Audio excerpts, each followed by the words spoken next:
most of us, the circus conjures up images of fun, excitement, and wonder. The big top seems to have it all: food, music, and thrilling entertainment that includes death-defying acts of acrobatics and skill, some of which even include wild animals. But how often, in the midst of our amazement and wonder, do we ask ourselves about the price the animals have paid to be included in these shows? For humans, joining the circus requires skill, talent, and a spirit of adventure. But for animals, joining the circus requires a great deal of sacrifice. Sacrifice that they do not choose, but that we choose on their behalf. In the late 18th century, when the only circus animals were horses, Englishman Philip Astley added tumblers, acrobats, jugglers, and clowns to fill in the time when he was not performing riding tricks, and thus became one of the founders of the modern circus. After John Bill Ricketts brought the circus to America, traveling circuses became extremely popular in an era when an escape from the drudgery of farm and factory work was welcomed by the masses who did not have the distractions of radio, television, and the internet. But just like the public of today, the attendees were always hungry for something new. Once an act had made the same circuit a couple of times, the audiences got bored. The onus was on the ringmaster to come up with bigger chills and greater thrills. Their answer was wild animals. At first, they were simply part of privately owned menageries that were brought along for display only and were not really part of the circus acts at all. They were even billed separately, as in the phrase museum, menagerie, and circus. It would not be long, however, until audiences needed something more than to just look at animals in cages. After all, they could do that in a zoo. In 1833, Isaac A. Van Amberg entered into a cage with big cats and is thus considered to be the first wild animal trainer in American circus history. How many of us really take the time to consider what training a wild animal really means? What does it take to make a 12,000-pound elephant agree to balance on one leg atop a pedestal? What does it take to make a 500-pound tiger sit on its hind legs on a platform on top of a horse? What does it take for predator and prey to deny all natural instinctual behaviors and wait passively for commands inside of a ring? Many say that what it takes is brutality, the breaking of an animal's spirit so that the animal is not aware of its own strength. They say we must use bullhooks and pitchforks to show them who's boss. Others argue that training is a series of positive and loving reinforcements in which a bond is formed between the animal and the trainer. But the manner of training is really only just one small part of the issue.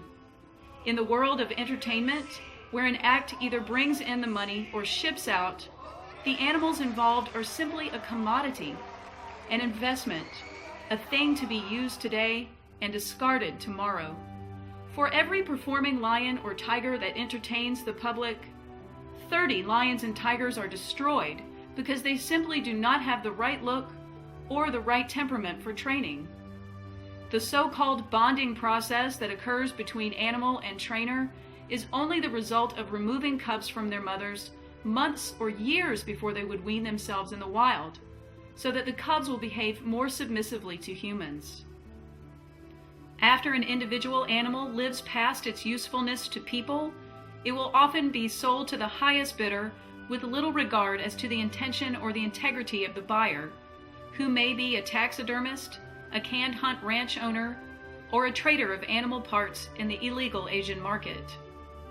Animals bred for entertaining circus goers come from generations of creatures who long ago, unwittingly and unwillingly, traded life in the wild for life on the road.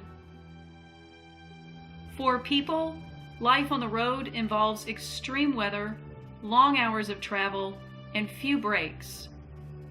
But for animals, it also involves metal trailers, barred cages, concrete floors, and quite literally, whips and chains.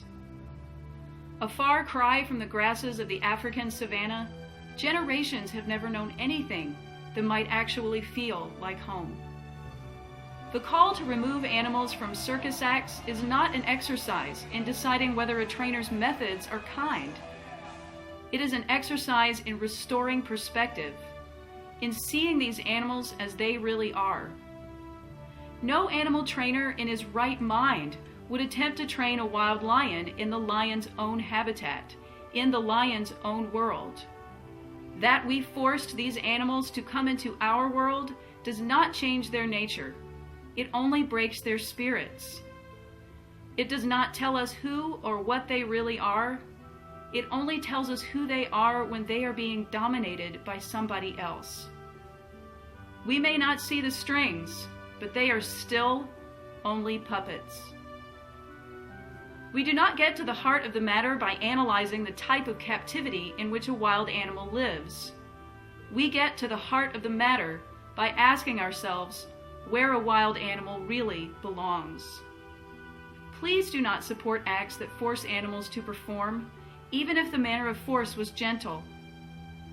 Those who really love wild animals want only one thing: to give those animals enough room to be who they are in the places in which they truly fit in their native habitats, in their own world. Is this really too much to ask?